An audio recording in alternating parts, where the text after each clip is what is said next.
So Tuukka Rask thinks it's dull in the Stanley Cup playoffs in the Toronto bubble.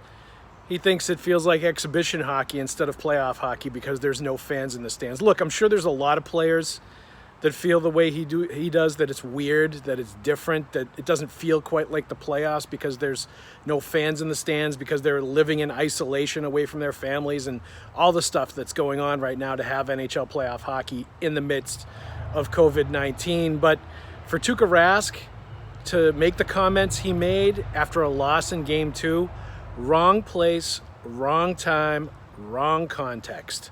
Look, it's one thing to say all these things after you won a game, but when you say it after you lose, it sounds like you're making excuses. It sounds like you're setting up for why the Bruins aren't going to be able to get to where they need to get to. And it also sounds bad when it's coming from a goaltender that's got an .899 save percentage in the first 2 games in this series, clearly isn't fighting through the traffic in front to see shots coming at him and is getting beaten with a lot of long-distance shots and just does not have good body language like he's really into it and in it to win it in these playoffs. There's no wonder why at times some of his teammates wonder if they can count on him when the chips are down, when he has an attitude like this. I'm sure it's infuriating for a lot of those Bruins players that are sacrificing and putting it all out there to try to win a cup.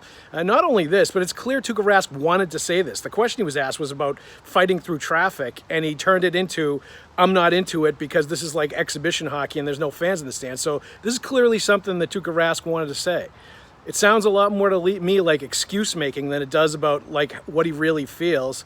I'll be honest, if I were Bruce Cassidy, I would sit Tuukka Rask after his post-Game 2 comments, and I'd play Yaroslav Halak in Game 3. Let's see if Tuukka Rask thinks it's dull when he's watching from the bench.